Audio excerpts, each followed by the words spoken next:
Friends, hi, this is Apoorva and I welcome you to Civils Tube. I hope you all are good. तो आज का जो हमारा session है, इसमें हमारी जो एमपीजीके की हिस्ट्री की सीरीज चल रही है उसी को आगे कंटिन्यू करेंगे।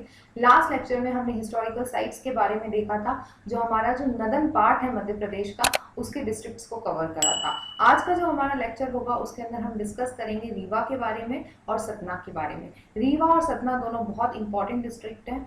नदन ईस्टर्न पार्ट में आते हैं मध्य प्रदेश के, और काफ़ी सारी important historical plus religious site यहाँ पर है। तो वो सारी साइट्स को आज के लेक्चर में हम डिस्कस करेंगे। तो let's start with our today's lecture. तो सबसे पहले हम डिस्कस करेंगे रीवा के बारे में। सबसे पहले हम देखते हैं कि मैप के अंदर रीवा की क्या लोकेशन है, और उसके बाद में हम सतना डिस्ट्रिक्ट डिस्कस करेंगे तो उसकी भी लोकेशन हम देख लेते हैं।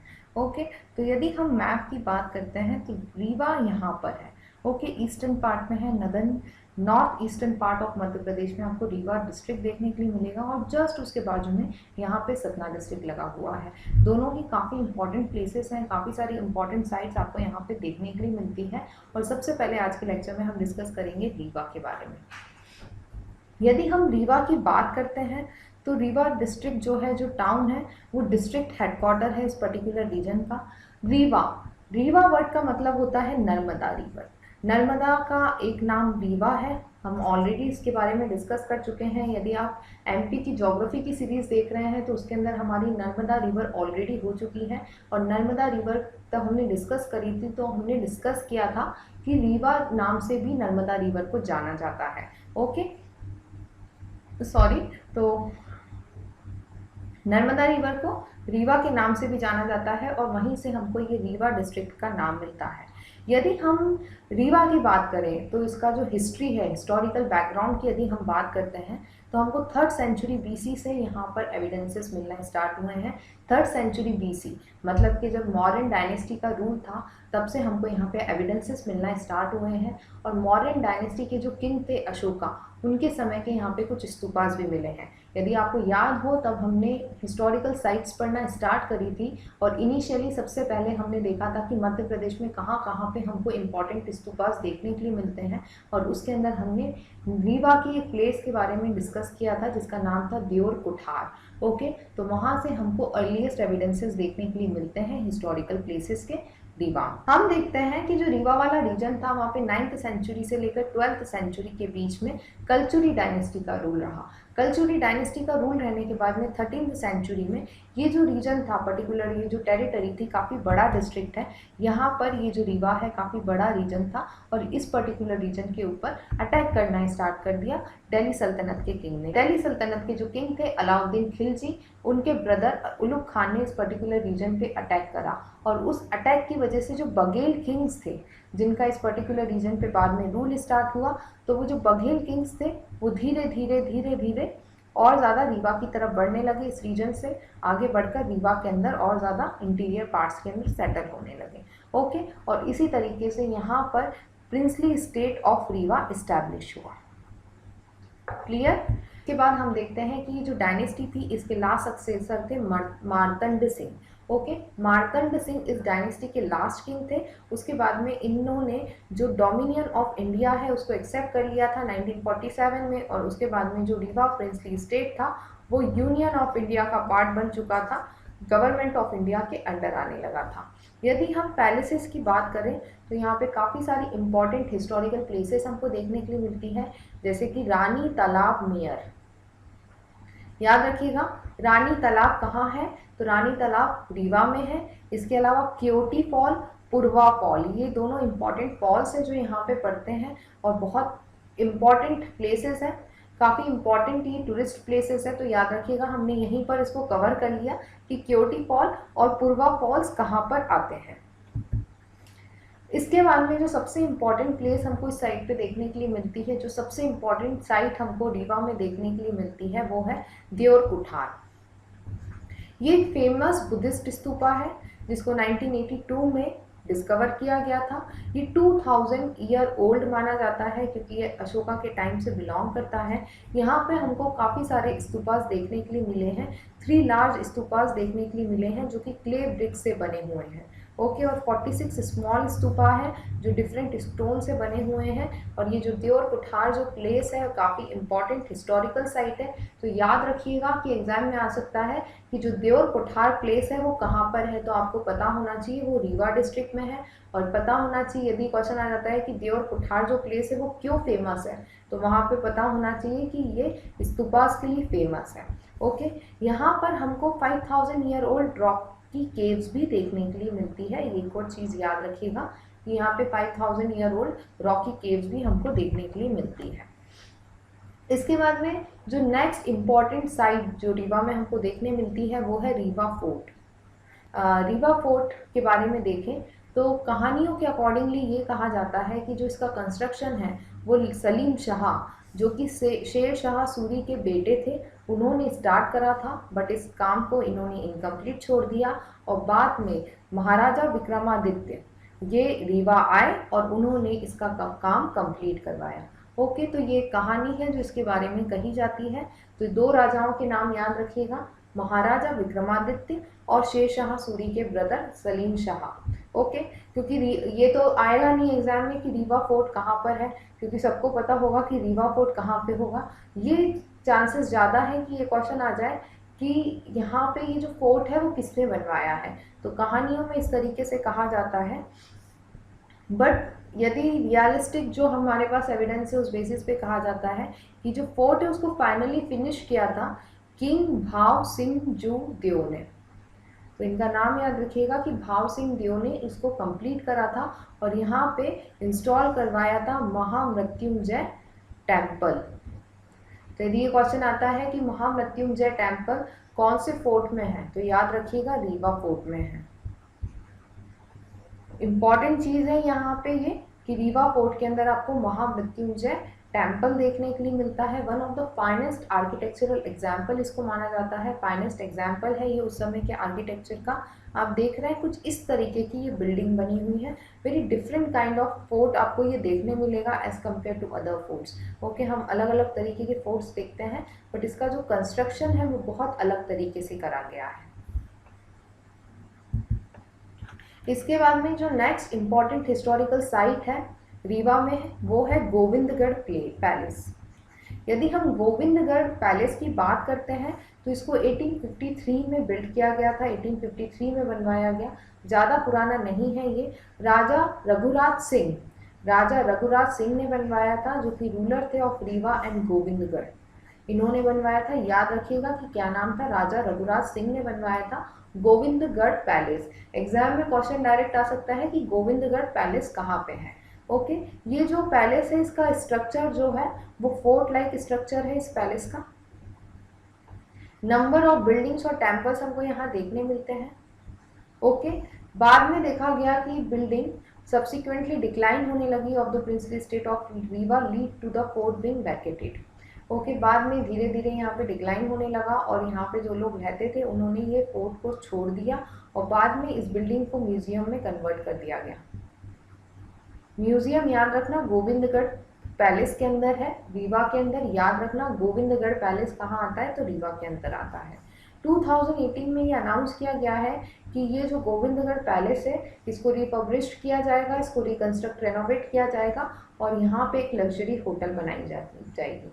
ओके। जो पैलेस है इसको होटल में कन्वर्ट कर दिया जाता है, उस तरीके से इसको भी कन्वर्ट किया जाएगा गोविंदगढ़ पैलेस को। तो हमने कौन सी साइट्स तो हमने कौन सी इंपॉर्टेंट साइट्स देखी रीवा की। हमने देवर कुठार देखा, रीवा फोर्ट के बारे में देखा, गोविंदगढ़ पैलेस के बारे में देखा। गोविंदगढ़ पैलेस काफ़ी इंपॉर्टेंट है, इससे रिलेटेड क्वेश्चन डेफिनेटली एग्जाम के अंदर बन सकता है कि गोविंदगढ़ पैलेस कहाँ पर है या किसने बनवाया है। तो राजा रघुराज ने बनवाया है, ये चीज़ भी याद रखिएगा। इसके अलावा हमको रीवा में बैंकट भवन देखने के लिए मिलता है। ये जो भवन है ये काफ़ी ब्यूटीफुली बनाया गया है, आप इसका स्ट्रक्चर देख सकते हैं, काफ़ी ब्यूटीफुल ये बना है। One of the matchless palace है ये, जो कि रीवा में आपको देखने के लिए मिलता है। यहाँ पे यूनिक आर्किटेक्चर है, इसके अंदर आपको ब्रिटिश आर्किटेक्चर देखने के लिए मिलेगा, काफ़ी ज़्यादा ब्रिटिश टोन के ऊपर ये बना हुआ है, अलग तरीके का इसका स्ट्रक्चर है। ये जो मास्टरपीस है वेंकट भवन ये किसने बनवाया है? महाराजा वेंकटरमन सिंह ने बनवाया है। इसका कंस्ट्रक्शन ज़्यादा पुराना नहीं है, 1907 में इसको कंप्लीट करवाया गया है। इसको बनाने का ऑब्जेक्टिव ये था कि तब यहाँ पर फेमाइन और ड्रॉट की कंडीशन आ गई थी 1894 में, तो उसके बाद में यहाँ के लोगों को एम्प्लॉयमेंट प्रोवाइड करने के लिए इस भवन का कंस्ट्रक्शन स्टार्ट किया गया, वेंकट भवन का। क्लियर है आप लोगों को? तो यहाँ पर हमारी जितनी भी रीवा की साइट्स थी वो कंप्लीट होती है। अब हम डिस्कस करेंगे सतना के बारे में। तो याद रखिएगा, वेंकट भवन, गोविंदगढ़ पैलेस, देवर कोठार, रीवा फोर्ट, ये इंपॉर्टेंट प्लेसेस हैं जो हमको रीवा में देखने के लिए मिलती है। क्लियर है? ज़्यादा इंपॉर्टेंट प्लेसेस नहीं है यहाँ पे, 3-4 ही प्लेसेस हैं, बट नाम याद रखिएगा। और कोई प्लेस कंस्ट्रक्ट हुई है तो वो किसने करवाई है ये भी इंपॉर्टेंट है, क्योंकि आजकल एग्जाम में इस तरीके के क्वेश्चंस पूछे जा रहे हैं। अब हम डिस्कस करेंगे सतना के बारे में। रीवा से ही लगा हुआ डिस्ट्रिक्ट है सतना, अभी हमने मैप में देखा था। ये है सतना। सतना बहुत इंपॉर्टेंट प्लेस है, काफ़ी सारी रिलीजियस साइट्स हैं यहाँ पे। ओके, तो यहाँ पे रिलीजियस साइट्स हैं जो काफ़ी इंपॉर्टेंट है हमारे एग्जाम पॉइंट ऑफ व्यू से, क्योंकि जो सिलेबस है उसमें historical and religious site specifically mention है, historical and religious site of Madhya Pradesh. तो इसलिए हम यहाँ पे जितनी भी रिलीजियस साइट्स हैं वो भी पूरी डिटेल में डिस्कस कर रहे हैं। ओके, यदि हम सतना डिस्ट्रिक्ट की बात करें तो ये बघेलखंड जो रीजन है उसी का पार्ट था। मैक्सिमम टाइम ये जो डिस्ट्रिक्ट था इसको रूल किया था रीवा प्रिंसली स्टेट ने। रीवा में जिसका रूल होता था वही लोग सतना पे भी रूल करते थे, और मैक्सिमम टाइम उन्हीं के अंडर ये आता था। स्मॉल पोर्शन जो इसका है वेस्टर्न रीजन का, उसको कई बार जो ब्रिटिशर्स के फ्यूडेटरी चीफ्स थे उन्होंने रूल किया है और उनके रूल के अंदर रहा है। बुद्धिस्ट बुक की हम बात करें, उसके अलावा इसके अंदर महाभारत को भी यदि इंक्लूड करें तो जो बघेलखंड है इसकी लिंक हमको दिखती है किससे मिलते हुए? है वंश, जो कि है वंश जिसको हम बोलते हैं है डायनेस्टी, जिनका महेश्वर वाले रीजन में रूल था, कलचुरी डायनेस्टी और चेदिक लैंड, इनसे इनका कनेक्शन समझ में आता है, जिनके बारे में हमको इंफॉर्मेशन मिलती है 3rd सेंचुरी सीई के अंदर। ओके, तो हमको इनके बारे में पता चलता है कि यहाँ पे है कलचुरी और चैदिक लैंड का कुछ इन्फ्लुएंस रहा है इस पर्टिकुलर डिस्ट्रिक्ट के अंदर। यदि हम यहाँ की इम्पॉर्टेंट हिस्टोरिकल साइट्स की बात करें तो यहाँ पे सबसे इम्पॉर्टेंट जो हिस्टोरिकल साइट हमको देखने मिलती है उसमें सबसे पहले आता है भारहट स्तूपा। भारहट स्तूपा आई थिंक हम अभी तक 3 से 4 बार पर पढ़ चुके हैं, काफ़ी इम्पॉर्टेंट है ये भारहट नाम का प्लेस है सतना डिस्ट्रिक्ट में, वहाँ पे पड़ता है। कहा जाता है कि ये जो स्तूपा था इनिशियली इसको अशोका ने स्टार्ट करवाया था, अशोका के टाइम पे ये कंस्ट्रक्ट हुआ था, उसके बाद में काफ़ी कुछ डिस्ट्रॉय हो गया था और इतना सुंदर भी नहीं था, तो बाद में इसको रिकंस्ट्रक्ट करवाया गया, इसके अंदर और चीज़ों को ऐड किया गया, जैसे कि इसका डोम को बड़ा करवाया गया, इसके ब्यूटीफुल तोरण बनवाए गए, चारों तरफ के जो गेट्स थे वो बहुत ब्यूटीफुल बनवाए गए, गेटवेज बने, रेलिंग्स बनी, तो काफ़ी सारी चीज़ें बाद में बनी। और जिसके लिए सबसे ज़्यादा यदि अमाउंट ऑफ मनी किसी ने डोनेट करा था तो वो एक किंग थे जिनका नाम था धानभूति, उन्होंने किया था। तो याद रखिएगा कि धानभूति नाम के किंग थे जिन्होंने भारहट स्तूपा के लिए डोनेट करा था large amount of money, main donor थे ये इस स्तूपा के। यदि हम इस स्तूपा की बात करें तो ये 12th सेंचुरी तक सर्वाइव करा इस स्तूपा ने। उसके बाद में हमने देखा कि ये जो रीजन था यहाँ पर कंटिन्यूसली मुस्लिम इन्वेडर्स वगैरह आते थे और साइट्स को डिस्ट्रॉय कर देते थे, तो उसके बाद में हम देखते हैं कि शायद इस साइट को भी डिस्ट्रॉय कर दिया गया था। इसके अलावा हमको यहाँ पे एक स्मॉल बुद्धिस्ट टेम्पल दिखता है जिसको एनलार्ज करवाया गया था अराउंड 1100 AD के आसपास। इसके अलावा यहाँ पे न्यू स्टैच्यू ऑफ बुद्धा को भी इंस्टॉल करवाया गया था। भारहट स्तूपा की यदि बात करें तो इसका कंस्ट्रक्शन इनिशियली अशोका ने स्टार्ट करवाया था, बट काफ़ी सारे वर्क्स लाइक आर्ट जो यहाँ पे बना था, गेटवेज, रेलिंग्स बनी थी, वो बाद में शुंग डायनेस्टी के पीरियड में इंक्लूड की गई थी। इसके अलावा काफ़ी सारे ऐसे रिलीफ्स भी थे जो बाद में 2nd सेंचुरी BC के अंदर इंक्लूड किए गए थे। तो भारहट स्तूपा याद रखिएगा कि कौन से डिस्ट्रिक्ट में आता है, कौन सी, यदि ये आ जाता है कि भारहट प्लेस किस चीज़ के लिए फेमस है तो स्तूपा के लिए फेमस है, सतना डिस्ट्रिक्ट में आती है, अशोका के टाइम पे कंस्ट्रक्शन स्टार्ट हुआ था, धानभूति नाम के जो किंग थे वो मेजर डोनर थे, इसके अलावा शुंग डायनेस्टी ने इसके अंदर बाद में काफ़ी सारा काम करवाया था। अब हम डिस्कस करेंगे माधवगढ़ फोर्ट के बारे में। सतना डिस्ट्रिक्ट में एक बहुत फेमस फोर्ट है जिसका नाम है माधवगढ़। रीवा में हमने पढ़ा गोविंदगढ़, सतना में हम पढ़ रहे हैं माधवगढ़। ओके, तो इस तरीके से याद रखिए। एक समय पे ये एक बहुत बड़ा किंगडम था, बट धीरे धीरे यहाँ पे जो डायनेस्टी थे उनका रूल फॉल होने लगा, कम होने लगा, और ये साइड धीरे धीरे डिक्लाइन होने लगी, और धीरे धीरे ये जो माधवगढ़ नाम की जो प्लेस थी ये छोटे से विलेज में बदल गई। माधवगढ़ जो नेम है वो इंस्पायर हुआ है माधव सिंह से। जो माधव सिंह थे वो यहाँ के रियल किंग थे, और उन्हीं ने ये साइट कंस्ट्रक्ट करवाई थी माधवगढ़ फोर्ट। ओके, तो याद रखिएगा माधवगढ़ फोर्ट किसने बनवाया था? माधव सिंह ने बनवाया था। माधवगढ़ फोर्ट कहाँ पर है? तो माधवगढ़ फोर्ट सतना में आपको देखने के लिए मिलता है। याद रखिएगा, इंपॉर्टेंट प्लेस है सतना की। इसके बाद में नेक्स्ट जो साइट है वो है गिरिधराज पर्वत। ये जो पर्वत है इसका नाम क्यों इस तरीके से पड़ा है? क्योंकि इसको बोला जाता है हिल ऑफ वल्चर। ये जो प्लेस है ये रामनगर तहसील जो कि सतना डिस्ट्रिक्ट में आती है वहाँ पर है। ये हिल ऑफ रिलीजन कहलाती है। आर्कोलॉजिकली और इकोलॉजिकली काफ़ी इम्पॉर्टेंट प्लेस है, इम्पॉर्टेंट आर्कोलॉजिकल साइट है ये। 4 केव्स मिलती है हमको इस हिल के ऊपर। काफ़ी सारी रॉक पेंटिंग्स हैं यहाँ पे, म्यूरल्स बने हुए हैं। म्यूरल्स मतलब तो दीवार के ऊपर कोई पेंटिंग्स बनाई जाती है तो हम उसको म्यूरल्स बोलते हैं। तो आपको यहाँ म्यूरल्स देखने मिलते हैं, रॉक पेंटिंग्स देखने मिलती है। इम्पॉर्टेंट प्लेस है। गिरिधराज पर्वत कहाँ पर है? यदि ये क्वेश्चन आता है तो याद रखिएगा सतना में है। गिरिधराज पर्वत का काफ़ी ज़्यादा इम्पोर्टेंस है। हिंदू रिलीजन में, हिंदू माइथोलॉजी में इसके बारे में मेंशन किया गया है। जो हमारी स्कंद पुराण है उसके अंदर इस पर्वत के बारे में मेंशन किया गया है। गिरधांचल पर्वत, विंध्याचल से बन गया गिरधांचल पर्वत, याद रखिएगा। ये बिलीव किया जाता है कि ये बर्थ प्लेस थी सांपति की, जो ब्रदर थे ऑफ गिरिधराज जटायु। जटायु का नाम हम सबने रामायण में सुना होता है। उनके ब्रदर थे सांपति, उनकी बर्थ प्लेस मानी जाती है गिरिधराज पर्वत को, इसलिए इसको हिल ऑफ वल्चर कहा जाता है। वल्चर की हिल कहा जाती है, गिद्ध बोलते हैं हिंदी में वल्चर को। तो गिरिधराज पर्वत याद रखिएगा कहाँ पर है? सतना में है। रामायण से एसोसिएटेड है। रामायण से रिलेटेड बहुत सारी इंपॉर्टेंट प्लेसेस आपको सतना में देखने के लिए मिलती है। ओके, जैसे कि चित्रकूट सतना में ही आता है। तो याद रखिएगा गिरिधराज जो पर्वत है वो भी कहाँ आता है? तो सतना में आता है।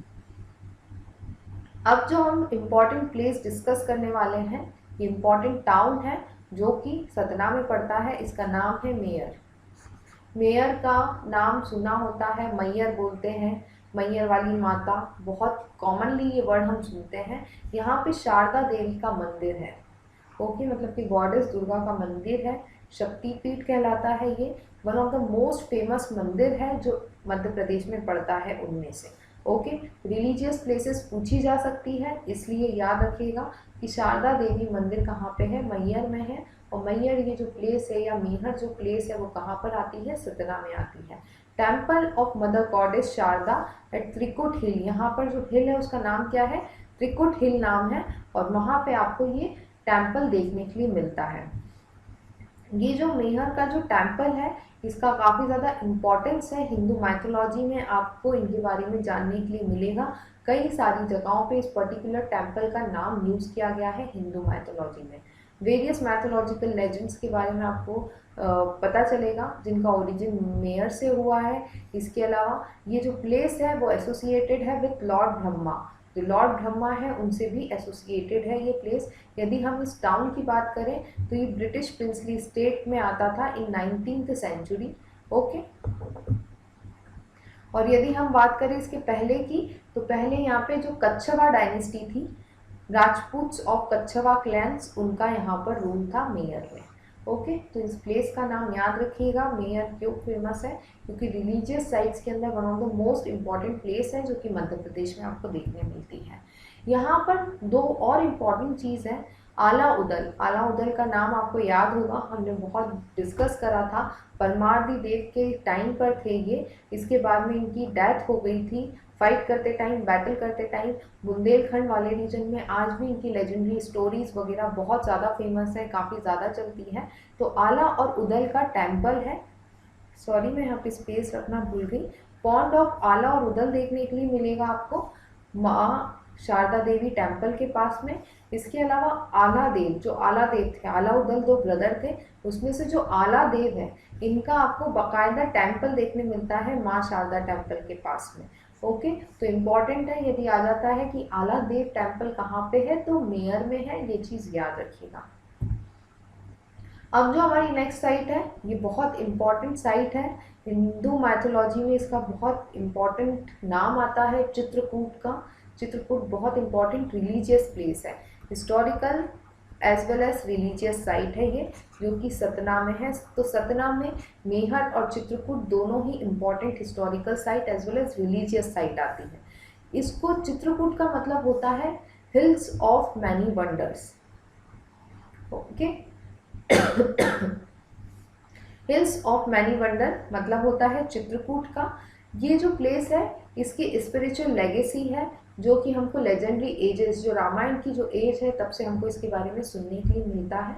ये कहा जाता है कि जो लॉर्ड राम थे, गॉडेस सीता थी और उनके जो ब्रदर थे लक्ष्मण, उन्होंने अपने वनवास का मैक्सिमम टाइम मतलब कि 11 ईयर्स 6 मंथ्स यहीं पर स्पेंड किए हैं ऑफ देयर 14 ईयर्स। जो 14 ईयर्स का टाइम पीरियड था उसमें से उन्होंने अपने जीवन का मैक्सिमम टाइम चित्रकूट में ही स्पेंड किया है, इसलिए ये प्लेस बहुत इम्पॉर्टेंट हो जाती है। इसके अलावा ये कहा जाता है जो ग्रेट सेजेस, जो हिंदू माइथोलॉजी में जो ग्रेट सेजेस के नाम यूज़ किए जाते हैं, Atri, Sati Anusuiya, Maharshi Markandeya, Valmiki, many renowned sages, saints या सेजेस जो भी आप बोलना चाहें, और डिवोटीज, थिंकर्स, मेडिटेटेड लोग यहाँ पे पर्टिकुलर प्लेस पे हमको उनके बारे में जानने के लिए मिलता है। ओके, यहाँ पर ये भी कहा जाता है कि जो प्रिंसिपल ट्रिनिटी है सनातन धर्म के, ब्रह्मा विष्णु महेश, उन तीनों ने इस प्लेस को विजिट करा है। ओके, तो हिंदू माइथोलॉजी में चित्रकूट एक बहुत इम्पॉर्टेंट साइट है, एक बहुत इम्पॉर्टेंट प्लेस है, याद रखिएगा। चित्रकूट रामायण से एसोसिएटेड है। लॉर्ड राम, गॉडेस सीता और लक्ष्मण, गॉड लक्ष्मण, इनने अपनी लाइफ का जो वनवास वाला पीरियड था उसका मैक्सिमम टाइम अराउंड 11.5 ईयर्स यहीं पर स्पेंड किए थे। इसके अलावा यहाँ पे कुछ इसलिए रामायण से रिलेटेड प्लेसेस हैं, जैसे आपको जानकी कुंड देखने मिलेगा, माता सीता का नाम जानकी भी था तो जानकी कुंड आपको यहाँ देखने मिलता है। इसके अलावा अनुसुईया का भी नाम आपने सुना होगा जो सेजेस के अंदर लिखा है, तो यहाँ पे सती अनुसुईया आश्रम भी है।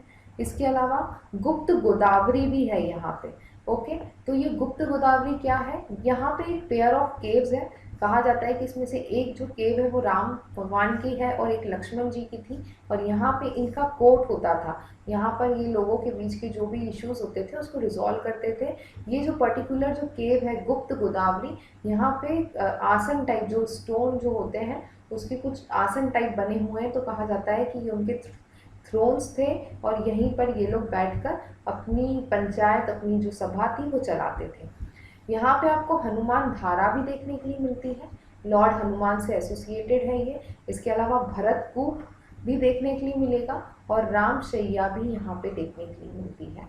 ओके, तो क्योंकि राम भगवान, माता सीता और लक्ष्मण ये तीनों यहाँ पर रहते थे, तो उनसे रिलेटेड, उनसे एसोसिएटेड प्लेसेस और उनसे रिलेटेड चीज़ें हमको इस पर्टिकुलर लोकेशन चित्रकूट में देखने के लिए। तो आज के लिए बस इतना ही। Thank you for watching this session. यदि आपको हमारा लेक्चर अच्छा लग रहा है तो प्लीज़ लाइक करें, सब्सक्राइब करें, ज़्यादा से ज़्यादा शेयर करें, ताकि मैं और ज़्यादा मोटिवेट होकर इस तरीके के लेक्चर्स बना पाऊँ। Thank you.